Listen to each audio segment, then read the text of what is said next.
This is Hannibal here from the Hannibal TV on YouTube. Over 551,000 subscribers, getting nearly 20 million views a month on Facebook these days.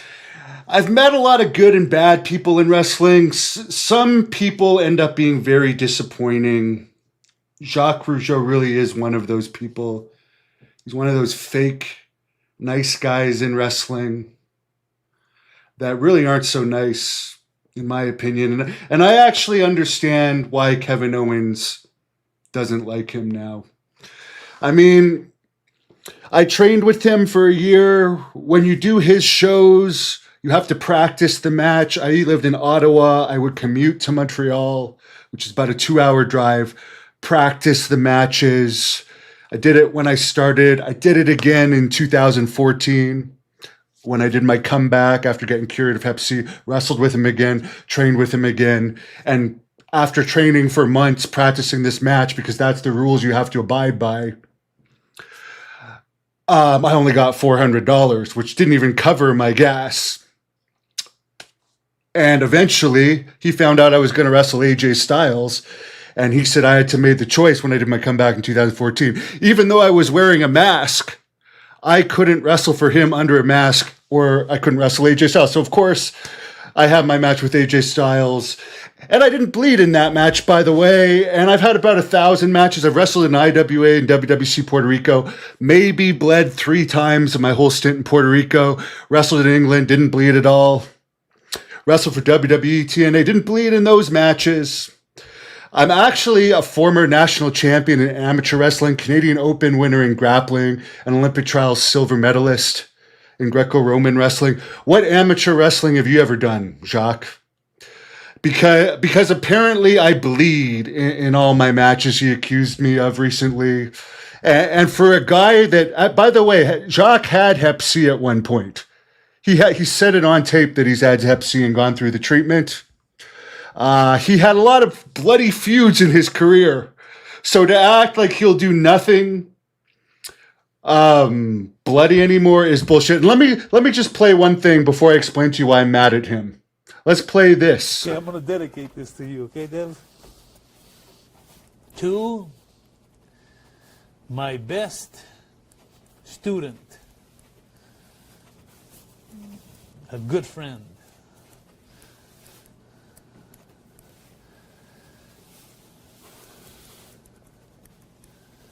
Jacques Rougeau. So at one point, I was his best student. That's what he claimed. He says it right there. But a couple things disappointed me. First of all, he's come out of retirement again. So his retirements are worse shit.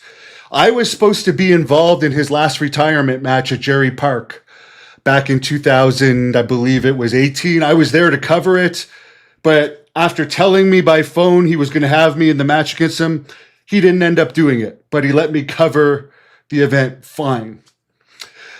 Also, for his first wrestling academy, which I guess they flopped because he's not doing them anymore, he got QT Marshall's name and number from me. I had it from a guy named Jerry Bostic. And he was originally promoting his stupid wrestling academy thing that never went anywhere on my channel. But at one point, QT Marshall said, he didn't want to be involved with me in any way.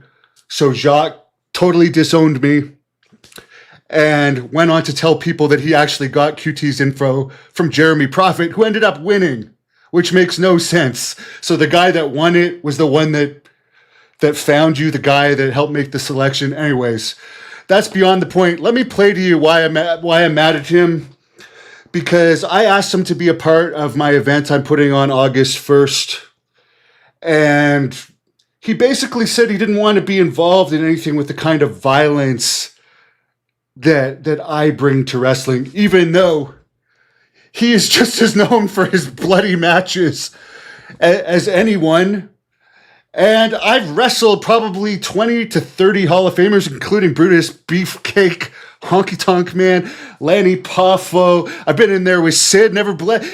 Savio Vega, I've never bled. I've wrestled so many people. So to call me your best student and then say I can't have a match without bleeding, F you piece of crap. Devin, I never charge under 2,500 when I do something, and I don't think it would be fair to charge you 2,500 to go referee. You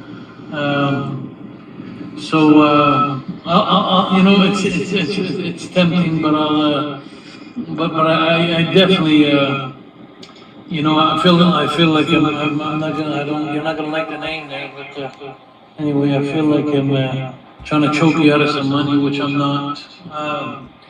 I just, to be honest with you, Devin, you know, I know things have cooled down with you. The heat has gotten down, so. But then again, you know, I wouldn't want to be implicated in your kind of matches where, you know, it's rugged style violence and blood and you know, it's just God forbid, God forbid he does violence, right? But thank you so much for the offer, and thanks for everything you've done for me over the years. I really appreciate it. I've always liked you, Devin, and shit happens to everybody. Nobody's perfect, and but unless you have me. Unless you have a match where, you know, you don't have blood and tables and chairs, which that's not going to happen. So anyway, you know, if I do before the show a meet and greet, you know, or if you want to organize a something like that with the fans, a little meet and greet, that could be fun. And then I could sign some stuff, but I wouldn't do it under 2,500, honestly.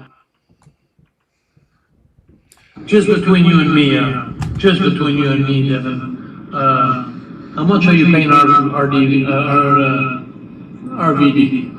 Just for the fun. Because I asked him to come to our Comic Con and he charged me an incredible price, and I just wanted to see how much he charged you. And it's not to put it in his face or never bring it back, but it's just to know what kind of guy he is. So really is the reason because RVD might be working with me and he didn't want to do your show, which is basically being put on by a bunch of fat Frenchmen that have real jobs and can afford to just put on an event with their regular job money, but they all suck and can't do crap in the ring. Is that why you're saying you don't want to referee a match because a certain someone didn't want to ref your show? And by the way, guys, he's charged me for every podcast he's done with me. I know he's done a hell of a lot of podcasts free, and I know he's done a hell of a lot of appearances free. So that's just what kind of a man he is. You've tried to make a living on attacking Dynamite Kid blindsided with a roll of quarters, you pussy. You couldn't beat him like a man. You go around giving anti-bullying speeches in school when you couldn't even fight like a man. You needed a roll of quarters, blindsiding him to take him out. And the only reason he didn't get revenge is because you had Dino Bravo give a note saying that there was the wrestling connection to the Mafia in Montreal and Dynamite would be taken care of if he got retribution. So yeah, if you fought Dynamite like a man, I'd respect you, but that's all you talk about. Every interview, oh, I beat out Dynamite. You hit him with a weapon, you goddamn pussy. You're a pussy.